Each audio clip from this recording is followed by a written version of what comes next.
세상 일이라고 하는 게 지금도 뭐 전쟁이 일어나고 있는 나라들이 있습니다만은 세상 일이라고 하는 것은 주로 힘을 통해서 세상의 모든 일들이 재편되기도 하고 세상의 역사를 만들어가는 것 같은 그런 느낌을 받게 됩니다. 그런데 여러분, 우리가 사실상 이 땅을 살아가는 가운데 실제적인 두 가지의 위대한 힘이 있다라는 사실을 우리는 기억해야 됩니다. 그 중에 첫 번째 위대한 힘이 어떤 힘일까요? 여러분들이 다 머리에 생각나는 힘이 어떤 힘일까요? 하나님의 힘이죠. 그렇습니다. 하나님이 첫 번째 힘입니다. 그런데 여러분, 또 하나의 위대한 힘이 있는데 그 위대한 힘이 무엇일까요? 여러분들이 어떻게 생각하는지 모르지만 하나님을 믿는 우리 성도들이 또 하나의 위대한 힘인 줄로 믿습니다. 여러분, 우리가 성경에서 하나님은 전능하신 하나님이다, 엘샤다이, 얼마이티 갓, 뭐 그런 말들을 씁니다만은 전능하신 하나님, 그 하나님의 전능하심에 대해서 아무도 이견이 없습니다. 하나님을 믿든지 안 믿든지 그들 마음속에, 그들의 영혼 깊은 곳에서 하나님 하게 되면 전능하신 분이다. 하나님의 창조를 부인하는 사람들까지도 하나님 하게 되면 떠올리는 것이 전능성이라고 하는 것입니다. 여기에는 이론의 여지가 없고요. 마찬가지로 하나님을 믿는 우리 성도들도 그리스도 예수 안에 모든 것을 할 수 있다고 성경이 선언하기 때문에 그리스도 예수 안에서 모든 것을 할 수 있는 그런 우리 성도들이 또 한 가지의 위대한 힘이라는 사실입니다. 사도 바울이 그런 말씀을 했어요. 내게 능력 주시는 자 안에서 내가 모든 것을 할 수 있다고 그랬습니다. 다시 한번 해봅시다. 시작. 내게 능력 주시는 자 안에서 내가 모든 것을 할 수 있느니라. 아멘. 오늘 이것이 여러분의 고백되기를 축원합니다. 우리 연약함에도 불구하고, 부족함에도 불구하고, 미력함에도 불구하고, 우리 자신들 우리가 돌아보면 너무나 부족하고 부끄럽지 않습니까? 그럼에도 불구하고 바울이 선언했던 이 말씀, 내게 능력 주시는 이가 있다. 그분이 우리가 말하는 전능하신 하나님이다. 그분 안에서 내가 모든 것을 또한 할 수 있다라고 하는 이 위대한 선언, 이건 역사 가운데 강력한 능력으로 우리 가운데 전달되고 있습니다. 여러분, 조그마한 차바퀴가 바퀴 그 자체로는 파워가 없지만은 큰 힘을 가지고 있는 엔진에 연결되기만 하면 이 바퀴가 놀라운 속도로 그리고 힘으로 굴러갈 수가 있습니다. 바퀴가 힘 있는 것이 아니라 그것이 연결되어 있는 엔진 자체에서 이 힘이 공급되어지는 것이죠. 우리도 마찬가지입니다. 우리도 힘이 없는 하나의 바퀴와 같은 그런 존재지만 힘 있는 하나님의 엔진에 연결되기만 하면 우리 또한 강력한 파워를 가진 사람들로 이 땅을 힘있게 굴러갈 수 있는 줄로 믿습니다. 하나님은 연약한 사람들을 선택하셔서 큰 능력을 덧입혀 주시고 놀라운 일을 감당케 하신다라고 오늘 이 말씀은 우리들에게 전달해 주고 있습니다. 오늘 말씀 여러분 26절에 맨 앞부분에 이렇게 말씀하고 있어요. 형제들아, 너희를 부르심을 보라. 오늘 이 말씀은 고린도 교회 성도들에게 주는 1차적인 대상을 그들을 대상으로 해서 말씀하는 겁니다. 형제들아, 너희를 부르심을 보라. 너희 가운데 내가 보니까 육체를 따라 지혜 있는 자도 많지 않고 능한 자도 많지 않고 문벌 좋은 자도 많지 않도다라고 하는 말을 합니다. 저는 이 말씀을 묵상해 보면서 고린도에 있는 고린도 교인들을 생각해 보았습니다. 그들은 그 지역적인 그 위치에 따라서 굉장히 많은 부여를 누리고 있었던 사람들입니다. 실제로 많은 세상적인 권력도 가진 사람들이 있었습니다. 많은 것들을 누리고 있는 사람들이 있었는데 사도 바울은 그들을 정의하기를 너희는 지혜 있는 자도 없고 능한 자도 별로 없고 문벌 좋은 자가 별로 없어, 이렇게 말하고 있습니다. 제가 이것을 묵상하는 가운데 오늘 우리 교회의 모습과 비슷한 모습이 아닌가. 제가 여러분들을 우습게 보는 게 아니라 실제로 우리 교회 상황이 지혜 있는 자가 많지 않고 능한 자가 많지 않고 문벌 좋은 자가 많지 않은 그런 실제적인 상황을 생각해 보았습니다. 그러나 여러분, 하나님은 그런 가운데서도 고린도 교회 교인들을 위대한 역사 속에 한 획을 긋는 교회로 사용한 줄로 믿습니다. 비록 우리가 연약한 존재들이고 우리 가운데 지혜 있는 자도 능한 자도 문벌이 좋은 사람도 문벌이는 사람도 많이 없지만 그러나 하나님은 우리를 사용하시면 우리가 이 땅 가운데서 위대한 역할을 감당하는 교회가 될 줄로 믿습니다. 하나님은 어떤 사람들을 쓰시는가를 저는 성경을 보면서 참 많이 이렇게 연구 차원보다는 하나님의 어떤 역설적인 선택에 대해서 많이 생각을 해봐요. 지난 2년 3개월 동안에 사무엘 상하를 보면서도 다윗 같은 일을 하나님께서 들어 쓰시는 걸 보면 다윗은 실제로 형제가 8명이었었거든요. 이세의 아들 다윗이라 그랬는데 그 첫째 형 그 엘리압으로부터 시작해가지고 그 형제들이 굉장히 준수했었어요. 다윗은 그 중에서 제일 말째로 태어났을 뿐 아니라 아빠가 봐도 별로 괜찮다고 생각지 않았던 것 같아요. 그러니까 사무엘 선지자가 이세 아들들 가운데서 하나님께서 왕으로 세우리가 있다라고 해서 그 집을 찾아왔을 때 아들을 전부 데려오다가 내 앞에 세우라 그랬거든요. 근데 다윗은 데려오지도 않았어요. 아빠의 생각 가운데도 다윗은 예외적인 인물이었다고요.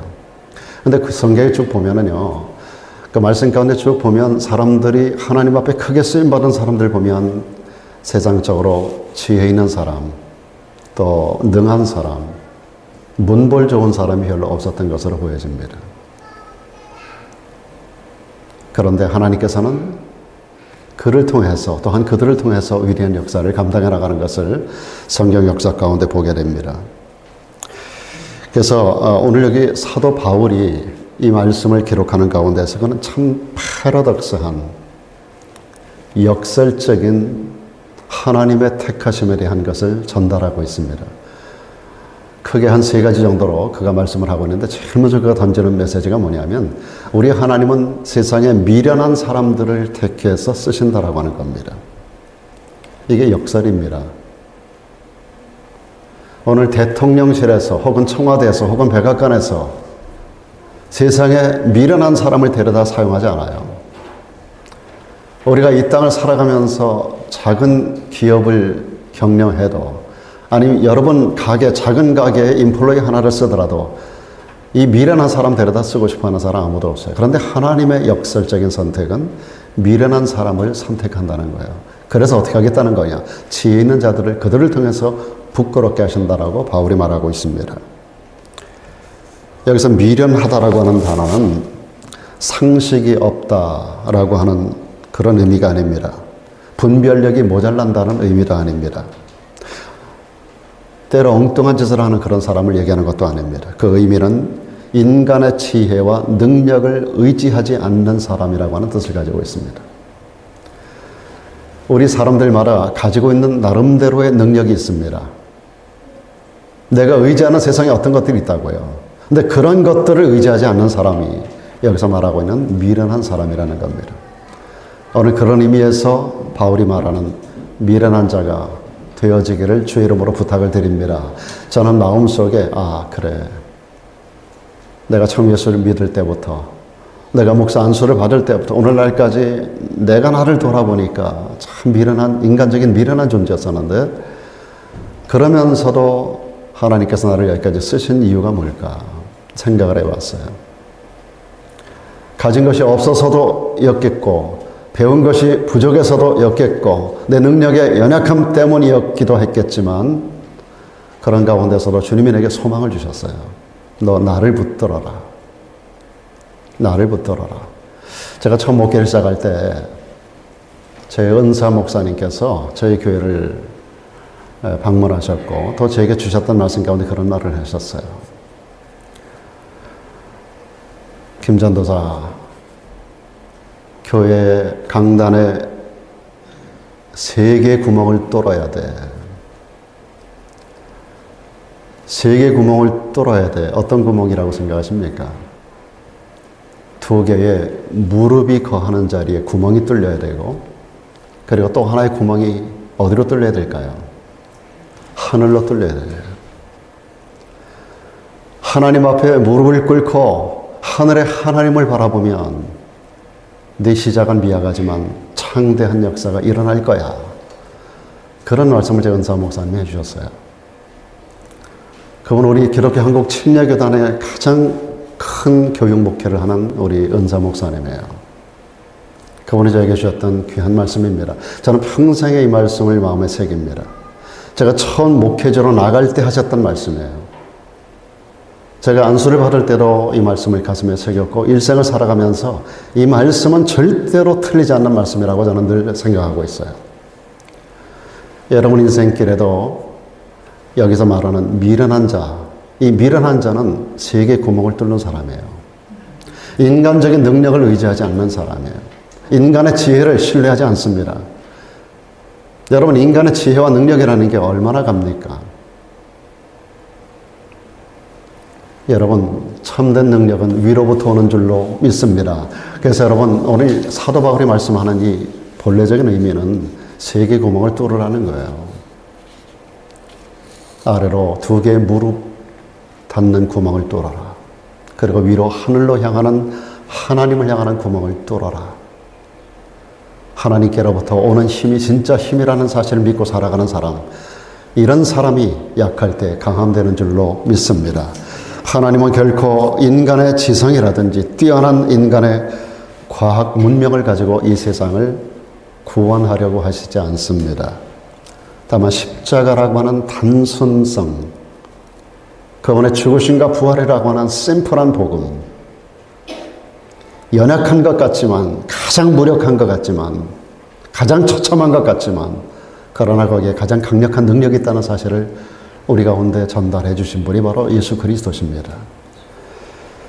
사랑하는 여러분, 십자가의 단순성과 예수 그리스도를 신앙하는 철두철미한 믿음으로 무장하는 저와 여러분 되기를 주의 이름으로 부탁합니다. 그러니까 여러분, 사도 바울은 예수 그리스도를 알고 나서 예수님을 아는 지식이 너무 고상하고 그게 진짜 지식이라는 사실을 깨달았어요. 그는 세상에서 최고의 학문을 했던 사람입니다. 그는 소아시아 지역을 다니며 수많은 철학자들과 견조, 조금도 손색이 없었던 사람이에요. 말빨이 딸리지 않은 사람이에요. 그가 가진 지식에 부족함이 없었던 사람이에요. 당시 최고의 가말리엘 문화에서 그가 배출됐었고 태어나면서부터 특별히 바리새인으로 성별됐었던 사람, 참 귀하게 성장했었던 이 사람이 예수님을 알고 나서 그 모든 귀하다 생각하는 것을 다 버려버리고 말았어요. 그게 힘이 아니라는 거예요. 여러분 세상 살아오면서 지금까지 수십 년 살아오는 동안에 뭘 느낍니까? 내가 가진 것이 얼마나 대단하다고 느끼십니까? 아무것도 아닌 것 느끼잖아요. 우리의 건강도, 우리의 지식도, 우리 인간적인 능력도, 우리 가진 물질도 사실은 아무것도 아니라는 거 여러분 느끼고 있지 않습니까? 이것을 일찍 깨닫는 것이 복인 줄로 믿습니다. 저는 그것이 참된 지혜라고 생각해요. 그래서 우리의 밑에 성장한 아이들에게 어려서부터 그 사상을 넣어주는 것이 굉장히 중요하다고 저는 믿습니다. 여러분 하나님께서 모세를 쓰실 때 그의 인간적 배경을 사용하지 않았어요. 그는 노예 백성으로 났지만 그러나 어려서부터 하나님의 비상한 섭리 가운데서 궁중에서 왕자의 신분으로 성장을 합니다. 성경에 보니까 그는 당대 모든 학문을 다 배웠던 사람이에요. 제가 가끔 여러분에게 그런 말씀 드리지만 오늘날로 말하면 PhD를 한 5개 정도 했던 사람이에요. 그는 40세까지 애굽의 궁중의 모든 학문을 다 섭렵했던 사람이에요. 그뿐 아니라 그는 무예도 뛰어난 사람이에요. 문무에 있어서 그를 뛰어넘을 수 있는 사람이 당대 하나도 없었어요. 그가 나이 40세에 됐을 때 그는 펄펄 나는 청년이었어요. 왕자의 신분을 가지고 전 세계를 다스리는 파라오의 다음 세대를 이어받을 수 있는 그런 위치에 있었던 사람이 모세입니다. 근데 하나님은 그의 권좌를 사용하지 않았어요. 그가 가진 지식을 쓰지 않았어요. 그가 가진 인간의 능력이나 젊음이나 건강을 쓰지 않았어요. 오히려 그를 광야로 밀어내십니다. 광야에 밀어내서 궁중에서 40년 동안 몸에 배웠던 모든 물을 다 빼버렸어요. 지식의 물, 인간의 능력의 물, 건강 모든 걸 싹 다 빼버립니다. 완전히 40년 동안 물을 다 빼버려요. 세상 물을 다 빼버려요. 인간이 의지할 수 있는 모든 것을 싹 다 빼버리고 80세가 되었을 때 인생 후반에 이르렀던 그 아무것도 할 수 없는 존재라고 생각했던 그는 자기 개인의 소유도 하나도 없었어요. 그곳에서 얻은 여인, 십보라라고 하는 여인의 아버지 이드로 그의 양무리를 치는 그냥 하나의 80된 목동이었었어요. 그 전에는 지팡이 하나밖에 없었습니다. 그의 소유가 하나도 없었어요. 아무것도 없는, 그러니까 세상적인 모든 권세, 지식, 그 다음에 모든 재물, 모든 인간적인 번성하는 모든 것들 다 하나님께서 광야에서 전부 다 그 물을 싹 다 빼버리는 거예요. 완전히 무능하다고 생각되었었던 그 순간에 하나님께서 그를 불러주셨어요. 그리고 그에게 주신 건 지팡이 하나예요. 양머리를 몰던 광야에서 목자의 지팡이, 그거 하나 들고 가라 모세, 어디로요? 바로에게로 가라. 그리고 내 백성을 이끌어내라. 당시 바로는 어떤 사람입니까? 당시 전 세계 가장 큰 권세를 가진 사람이에요. 말 그대로 파라오는 세상을 덮는 지붕이에요. 세상의 지붕가루 같은 사람에게 80된 그리고 아무것도 없는 지팡이 하나밖에 없는 모세에게 바로 앞에 서라는 거예요. 그리고 그 가운데 있는 내 백성 250만 명을 이끌어내라는 겁니다. 그리고 그를 쓰셨어요. 그는 참으로 역사 속에 가장 위대하게 쓰임받는 그러한 지도자로 모든 역사학자들은 그를 인정하고 있습니다. 그렇습니다. 우리 또한 하나님께 쓰임받는 존재가 되고자 한다면 내가 가진 지식이라든지 사회적인 권력이라든지 내가 믿고 있는 어카운트 안에 있는 내 재물 그리고 나의 영향력을 의지하지 않고 오직 예수 그리스도를 신앙하여 그분의 말씀과 명령대로 하나님의 뜻을 이루고자 해야 할 줄로 믿습니다. 하나님은 이 세상을 천재에게 맡겨서 구원하려고 하지 않습니다. 도리어 세상적으로는 미력하고 미숙해 보이는 사람, 그래서 보잘것없는 사람이라 하더라도 자기 자신을 의지하지 않는 사람, 하나님을 향하여 얼굴을 드는 사람, 주님을 향해 두 손을 드는 사람, 그래서 전적으로 하나님께 삶을 위탁하는 신앙을 가진 사람을 들어서 사용하는 줄로 믿습니다. 여러분, 예수님께서 이 땅에 오셨을 때 제자들을 선택하는 모습을 보세요. 예수님은 궁중으로 찾아가서 당시에 최고의 지식을 가진 자들을 가운데 선택하지 않았어요. 여러분, 이스라엘 땅이 크게 세 지역으로 나눠집니다. 세 지역으로 나눠지는데 특별히 북쪽 지역을 갈릴리 지역이라고 그래요. 예수님께서 성장하신 것도 갈릴리 가드 헤벨입니다. 그 지역은 굉장히 못난 사람들이 모여 사는 곳입니다. 사회적으로 소외된 사람들이 몰려 사는 곳입니다. 주님은 그곳에서 성장하셨어요. 그뿐 아니라 그 지역에 그 갈릴리 호수를 중심으로 수많은 그 어부들이 있어요. 어부들. 그들은 굉장히 무식한 사람들이에요. 근데 주님은 그 지역을 중심으로 다니면서 그 지역에서 제자들을 선택합니다.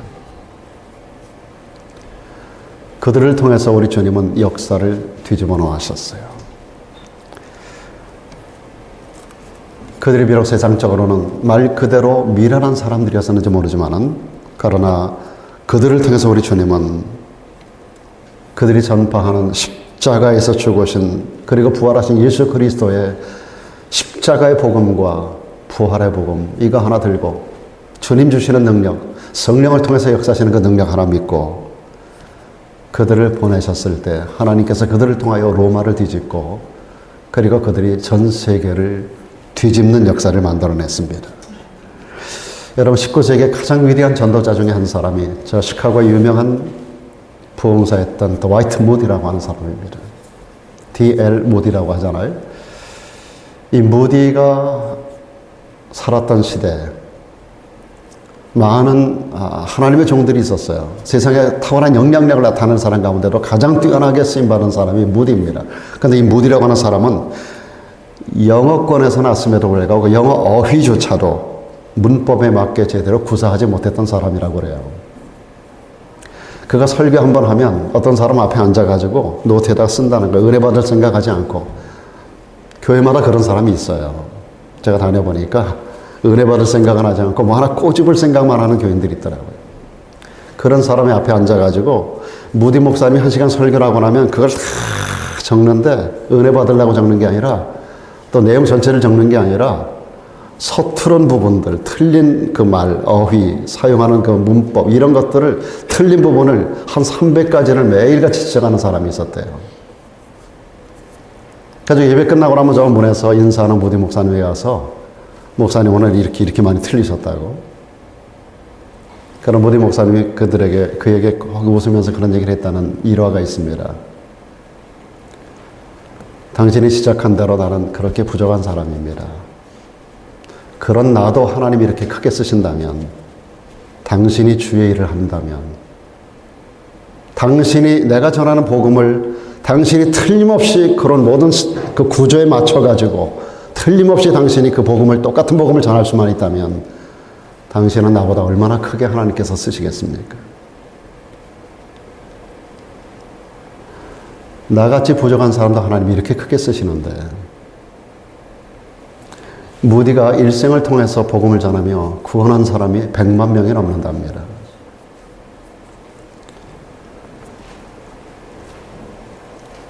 하나님은 이 무디를 통해서 그 당시 세계 문화의 중심지라고 했었던 영국의 옥스퍼드, 케임브리지 이런 지역을 다니면서 수많은 부흥성회를 통해서 수많은 사람들을 전도하고 회개시키고 구원에 이르는 그런 위대한 역사를 감당했던 사람입니다. 그 후에도 무디의 선교 활동은 미국의 시카고를 중심으로 해서, 그리고 오늘날에도 전 세계 수없이 많은 영향력을 나타내고 있습니다. 하나님은 정말로 세상에 미련한 사람들을 택해서 소위 말하는 지혜 있다 하는 사람들을 부끄럽게 여기게 하시는 그런 하나님이십니다. 우리 교회는 여러 가지로 부족한 사람들이 많죠. 세상적인 영향력도 별로 없고, 또 시대적인 어려움 가운데서 인간적으로 참 부족한 부분이 많은 그런 분들이 많이 계신 것 같습니다. 그러나 하나님은 우리 교회와 여러분을 하나님께서 귀하게 사용하기를 원하시는 줄로 믿습니다. 저는 여러분을 크게 쓰시라고 말하고 싶지 않아요. 하나님이 귀하게 쓰시기를 주의 이름으로 축복합니다. 저는 평생에 목회하면서 하나님 나를 크게 써주세요 이런 기도 해본 적이 없어요. 하나님께서 원하시는 자리에서 하나님이 원하는 일들을 주님께서 맡겨주시는 영혼 앞에 처음 주시는 소명을 잃지 않고 최선을 다하여, 크든지 작든지 그건 세상적인 판단이고 하나님이 보시는 큰 사명을 감당해 나갈 수 있게 해달라고 하는, 이것이 제가 평생에 해왔던 기도의 제목입니다. 지금도 변하지 않아요. 그래서 저는 큰 교회, 작은 교회 그 개념이 저에게는 없습니다. 많은 큰 교회에서도 청빙이 있어봤지만 제가 그런 것에 솔깃하지 않았던 이유는 바로 그런 중심이 저에게 있었기 때문이에요. 크다 작다, 많다 적다, 크고 적은 그 개념이 어디 있는 겁니까? 우리 사람이 판단하고 측량하는 것일 뿐이에요. 하나님이 크다고 인정하는 큰 것이 진짜 큰 것이지, 사람이 생각하는 숫자적으로 그것이 큰 것이 큰 게 아니라고 하는 겁니다. 사랑하는 여러분, 저도 여러분도 하나님 앞에 크게 쓰임받는 것이 아니라 주님이 원하는 자리에서 귀하게 쓰시는 주님의 뜻을 이루어가는 그런 인물들로 쓰임받게 되기를 주의 이름으로 축복합니다. 이어서 두 번째로 하나님은 세상의 미련한 것들과 더불어서 세상에 약한 사람들을 쓰신다고 바울은 강조하고 있습니다. 이어지는 말씀 27절 상반절에서 하나님께서 세상의 약한 것들을 택하사 강한 것들을 부끄럽게 하신다고 말씀하셨습니다. 제가 가만히 생각해 봤어요. 우리가 몸을 싹 벗겨놓고 밖에 나가서 하루를 살려고 하면 살 수 있을까? 생각을 해봤어요. 이 세상에서 옷 입고 다니는 것은 우리 인간밖에 없거든요. 우리 인간같이 연약한 존재가 있을까? 조그마한 바퀴벌레 한 마리만 봐도 펄쩍펄쩍 뛰고 피해 다니고, 몇 년 전에 제 아내가 저 공원에 갔다가 조그마한 거의 뭐 눈에도 보이지 않는 그런 개미 몇 마리에게 물려가지고 응급실로 간 적이 있었어요. 뭐 여러분들이 다 아시는 사건이라 말씀드립니다. 깜짝 놀랐어요. 저는 이 텍사스 개미가 그렇게 독한 줄 몰랐어요. 제가 몇 개월 전에도 이 앞에서 조그마한 개미 한 마리 물렸어요. 여기를. 그게 한 2달 동안을 간지럽게 하고 아주 사람을 힘들게 하더라고요. 속된 말로 아주 미치겠더라고요. 간지러워가지고. 그 눈에도 거의 보이지 아니하는 그 조그만 개미 하나가 우리를 그렇게 미치게 팔짝 뛰게 한다면 우리 인간은 얼마나 연약한 존재인가요? 조그마한 바퀴벌레 한 마리도 오늘 아침에도 제가 새벽에 나와보니까 저 뒤에 바퀴벌레 한 마리가 누워있더라고요. 누워가지고 헤매고 있더라고요. 빨리 치웠어요. 여러분 가운데 들어오다가 기겁하시는 분이 계실까봐. 우리 인간은 얼마나 연약한 존재인지 몰라요. 벗겨놓고 밖에서 하루 한번 살아보실래요? 하루를 견딜 수 있을까요? 참 무능하고 연약한 존재로 우리 인간은 모든 피조물 가운데 그렇게 약하게 태어나는 거예요. 특별히 우리 인간은 도덕적인 면에 있어서 특별히 연약합니다. 요한일서 2장에 기록되고 있는 대로 우리 인간은 육신의 정욕, 안목의 정욕, 이생의 자랑 가운데 형편없이 무너지고 있습니다. 이겨낼 장사가 없어요. 육신의 정욕을 이길 장사가 없어요. 안목의 정욕을 극복해낼 장사가 없어요. 이생의 자랑을 딛고 겸손하게 일생을 살아갈 수 있는 장사가 없어요. 날마다 우리는 꼬꾸라지고 날마다 하나님 앞에 정욕적인 부분을 넣고 회개해야 돼요. 저는 그래서 기도할 때마다 제일 먼저 회개가 육신의 정욕, 안목의 정욕, 이생의 자랑으로 범죄했었던 것을 하나님 앞에 회개하는 기도로 저는 시작을 합니다. 이겨낼 장사가 없어요. 온갖 유혹을. 그래서 그것 때문에 우리 아까운 인생, 우리 인생이 얼마나 짧습니까? 참 얼마나 아까운 인생이에요. 이것을 완전히 송두리째 잘못된 길로 몰아넣어 영원한 파멸로 몰아넣는 일이 얼마나 많습니까? 영적인 면에서 보면 인간은 더 연약합니다. 여러분 믿음의 조상이 누구죠? 아브라함. 근데 아브라함의 흔적을 창세기 12장 이후에서 한번 추적을 해보세요. 25장까지 일어난 그의 이야기를 쭉 한번 보세요. 이게 진짜 믿음의 조상이 맞아? 할 정도의 이야기가 참 많이 기록되어 있습니다. 한때는 거짓말로 그의 명예를 더럽히기로 했었어요. 여러분 하나님의 가장 큰 기적을 일으켰던 사람이 누구죠? 엘리야라는 사람이에요. 능력하면 엘리야예요. 열왕기상에 기록되고 있는 가장 어려운 시대에 가장 걸출한 인물로 태어나서 가장 걸출하게 하나님 역사를 감당했던 능력 있는 파워맨이 누구냐면 엘리야 선지자예요. 근데 엘리야도 말이죠. 한때는 회의에 빠집니다. 로뎀나무 밑에 들어가가지고 한 여인에게 쫓겨가지고 이세벨이라는 그 여인에게 쫓겨가지고 광야로 도망을 가요. 그래가지고 로뎀나무 밑에 거기 들어가가지고 하나님 생명이 족하오니 내 생명 데려가 달라고 회의에 빠져가지고 죽기를 간구했던 사람입니다. 여러분 인간의 능력이라는 게 그런 거예요. 영적인 파워를 가진 사람도 이 사람이에요. 여러분 세상에서 가장 큰 영역을 가진 사람이 엘리야인데 그런 엘리야가 회의에 빠져가지고 한 여인에 의해서 쫓겨다니다가 죽기를 구했던 김 목사도 형편없이 무너지고요. 여러분도 다 마찬가지입니다. 다 무너지는 존재들이에요. 모든 그리스도인의 믿음의 사표가 되는 다윗도 여러분 다윗의 인생의 후반이 얼마나 비루합니까? 한순간에 성적으로 무너지고 나서 그 인생이 얼마나 만신창이가 됩니까? 예수님의 수제자였던 베드로도 주님을 모른다고 3번이나 부인했던 사람이에요. 그냥 부인한 게 아닙니다. 저주하여 부인하여 가로되 내가 그를 도무지 알지 못하노라. 예수님을 저주하며 부인했다 그랬어요. 여러분 믿을 구석이 하나도 없습니다. 우리 자신이 육체적인 연약한 뿐이 아닙니다. 영적으로 우리 인간은 그렇게 연약한 존재예요. 이 모두가 인간의 연약함을 나타내는 사건들인데요. 그래서 성경 이사야 40장 30절에 보면 소년이라도 장정이라도 피곤하며 곤비하며 넘어지며 자빠진다고 그랬어요. 그러게 만약 하나님께서 강한 자를 불러 쓰신다면 주님에게 쓰임받을 수 있는 사람은 단 한 명도 없다는 겁니다. 이게 결론이에요. 그래서 성경은 말씀합니다. 의인은 없나니 하나도 없다 그랬어요. 약한 자, 약한 존재, 강한 자는 한 사람도 없다는 겁니다. 그런데 참으로 감사한 것은 하나님께서 우리 같은 약한 사람을 부르시고 쓰시겠다는 겁니다. 거기에 저와 여러분들이 동참하기를 축복합니다. 성경에서 약한 사람들을 통해서 위대한 역사를 이루신 증거들이 굉장히 많아요. 말씀드렸던 대로 80세 모세가 호렙산에서 하나님에게 부름받는 장면이 출애굽기 3장에 기록되어 있어요. 처음에 하나님께서 모세를 찾아가서 부르실 때 그는 뒤로 물러섭니다. 전 못합니다. 그랬어요. 보낼 만한 사람을 보내소서. 저는 못해요, 하나님. 말도 못하고요. 제가 지금 이 모습으로 80에 아무것도 가진 거 없이 제가 바로를 알고 제가 바로 궁리에서 40년을 컸어요. 어디 천하의 권세를 가진 바로 앞에 이 모습으로 제가 갑니까? 못 가요 그랬어요.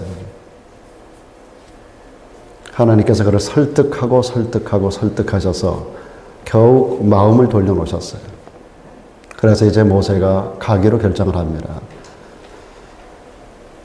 그러면서 모세는 하나님께서 그에게 뭔가 큰 걸 주실 줄 알았어요. 제가 뭐 갖고 갈까요? 하나님께서 말씀합니다. 네 손에 뭐가 들려있니? 예, 지팡이 하나 있는데요. 그거 갖고 가. 지팡이 하나 가지고 가라는 거예요, 하나님이. 모세가 아는 바로가 어떤 권세자인 거 너무나 잘 아는데 그 앞에 지팡이 하나 들고 가라고요? 80대 노인을?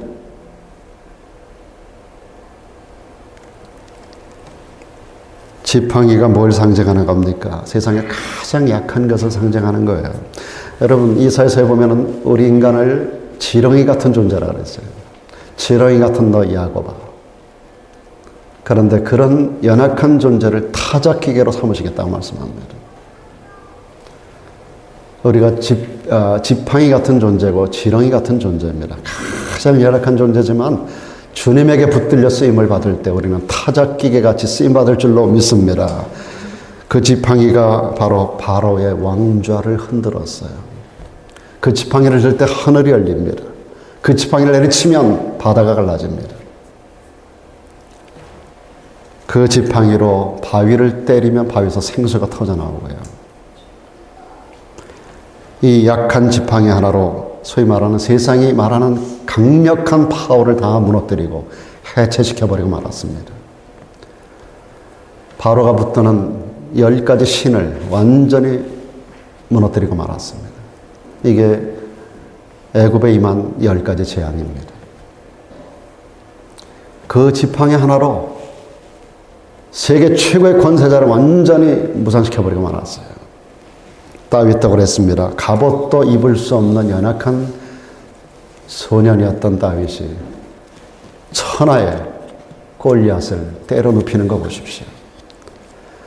물맷돌 하나를 쓰셨던 하나님께서, 마른 막대기를 사용하신 하나님께서, 그리고 당나귀를 쓰시고 닭 울음소리 하나까지도 쓰셨던 하나님께서 지금도 저와 여러분 같은 연약한 그런 성도들을 사용하셔서 놀라운 일을 감당하기를 원하시는 줄로 믿습니다. 여러분, 우리 마음에 소원을 가지셔야 돼요. 하나님, 저는 지팡이같이 연약하지만, 지렁이같이 약하지만 주님 앞에 귀하게 쓰임받기를 원합니다. 이 소원이 여러분 안에 있기를 축복합니다.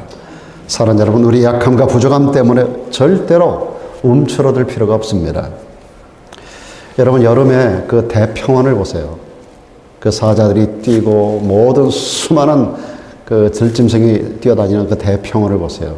그 대평원은 작은 풀잎으로 가득히 덮여서 그 색깔을 가지고 형형 색깔의 조화를 이루는 겁니다. 수없이 많은 풀잎들이 조화를 만들어내는 겁니다. 마찬가지로 우거진 삼림도 그 수없이 많은 작은 나뭇잎들이 모여서 그 세계를 지배하는 겁니다. 우리 사람의 몸도 우리 눈으로도 볼 수 없는 작은 세포들이 엄청난 수없이 많은 세포들이 모여서 이렇게 하나의 몸을 이루는 겁니다. 우리 사람들의 생활도 마찬가지입니다. 사실 알고 보면 지극히 작은 사랑들을 서로 간에 교환해 가면서 그 속에서 위대한 일들을 창조해내는 것입니다. 사랑의 역사가 부부를 만들고, 사랑의 역사가 가족 공동체를 만들고, 수없이 많은 사랑의 교류 속에서 교회 아름다움을 우리가 함께 만들어가는 거 아니겠습니까?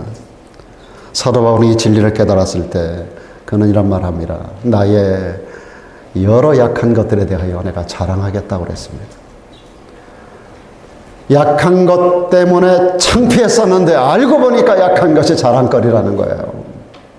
우리 교회 연약함이 우리의 자랑거리가 되기를 축원합니다.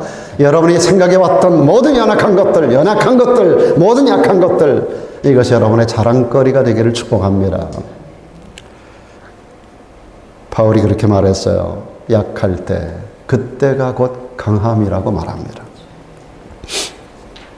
하나님은요, 이어서 한 가지 더 사도 바울을 통해서 우리에게 말합니다. 하나님은 세상에 천한 사람들, 멸시받는 사람들, 없는 사람들을 택해서 쓰신다고 말씀하셨습니다.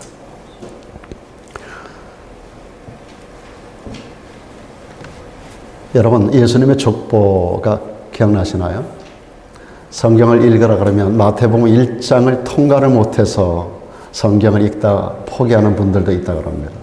마태복음 1장에 보면 예수님의 아브라함부터 예수님 때까지 42대에 걸친 족보가 쭉 나와. 아브라함이 이삭을 낳고, 이삭이 야곱을 낳고, 야곱이 열두 낳고, 그러면서 쭉 예수님께 이르기까지 아브라함 때로부터 42대 족보가 쭉 기록이 되어 있어요.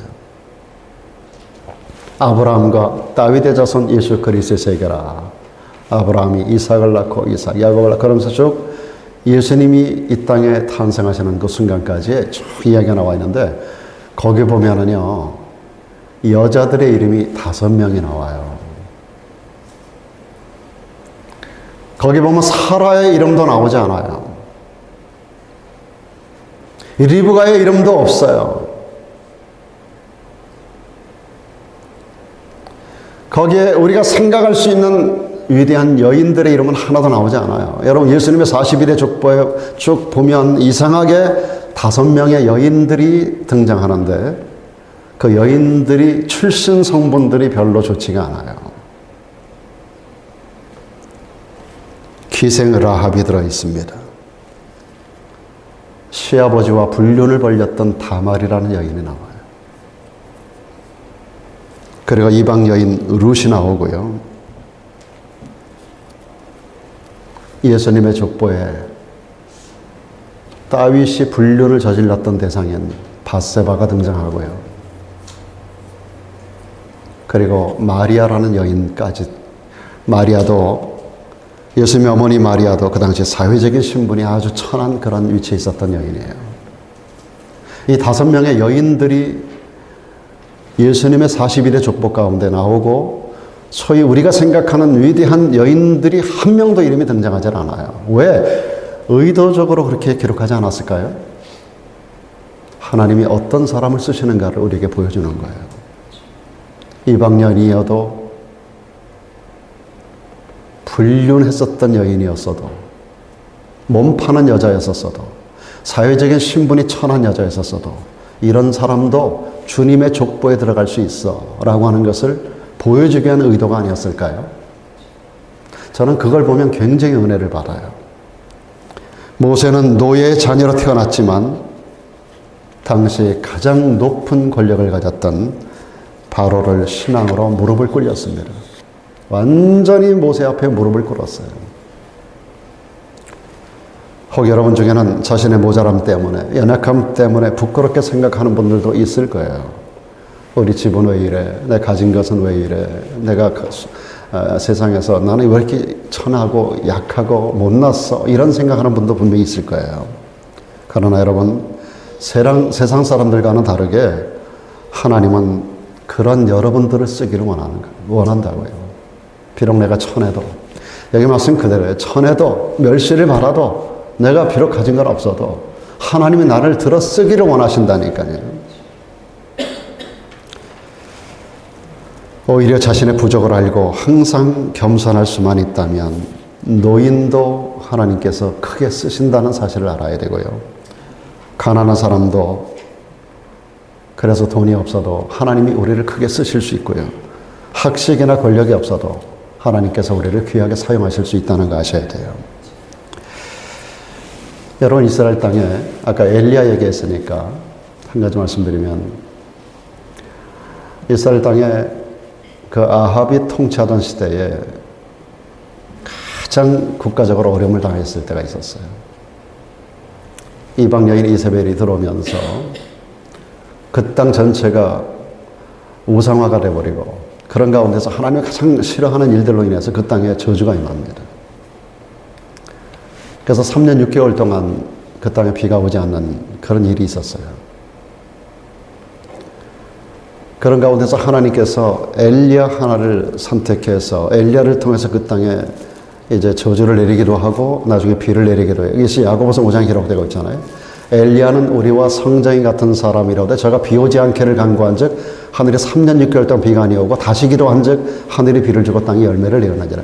이런 말씀들이 야고보서 5장 기록되고 있거든요. 그런 시대에 하나님께서 엘리야를 보존하시는 방법으로, 왜냐하면 이세벨에게 쫓기고 아합 왕에게 쫓기고 뿐만 아니라 그 시대 가운데 그가 먹을 수 있는 게 있어야 되잖아요. 사람이니까. 그래서 하나님께서 그에게 그리시네가로 가서 숨게 하고, 그리시네가에서 하나님 까마귀를 보내가지고 먹을 양식과 물을 공급해주고, 그러다가 그것이 다 떨어질 때쯤에서 하나님께서 그에게 또 사르밧이라는 동네 가서 그 한 과부를 만나게 하신다고요. 근데 이 사르밧 과부가 부자가 아니에요. 남편도 없지요. 조그만 아들 하나 데리고 사는데 그 험악한 시대에 먹을 양식이 다 떨어진 거예요. 가장 연약한 표상이 바로 이 사르밧 여인입니다. 근데 하나님께서 엘리야에게 돈 많은 어떤 집에 가서 숨어 있으라고 하지 않고 그 여인에게 가 있으라는 거예요. 엘리야가 갔을 때 마지막 먹고 죽을 그 한 움큼의 밀가루밖에 없었어요. 이것을 지질 수 있는 한두 방울의 기름밖에 없었어요. 다 떨어졌어요. 아무것도 없어요. 나뭇가지를 줍고 있었어요. 이거로 마지막 불을 피고 마지막으로 떡을 해서 먹고 내 자식과 더불어 마지막 먹고 죽겠다라고 했었던 마지막 남은 양식. 아무것도 없는 여인이에요. 그 여인에게로 하나님이 그를 보내셨어요. 엘리야를. 그리고 엘리야를 그것으로 공개하도록 합니다. 여러분 같으면 마지막 먹고 죽을 양식이 있는데 김 목사가 한번 저 주시겠어요? 집사님들 저 주시겠어요? 자식이 옆에서 빽빽 울고 있는데 배고파 엄마 죽겠어 하는데 마지막 먹고 죽을 그 양식 한 줌 남아있는데 제가 가서 저를 주세요 하면 주시겠어요? 그렇게 비참한 상황 속에서 그 여인이 믿음으로 엘리야를 공개합니다. 그때 엘리야를 통해서 하나님의 기적이 일어나요. 그 집에 밀가루 딴지 마르지 아니하고 채워지고, 퍼서 쓰면 또 채워지고, 기름 따르면 기름병이 또 채워지고, 이런 기적이 일어나는데 이 가뭄이 끝날 때까지 밀가루 단지 마르지 않고 기름병이 마르지 않는 기적으로 하나님이 채워주십니다. 여러분들이 아멘을 안 하셔도 하나님이 채워주셨어요.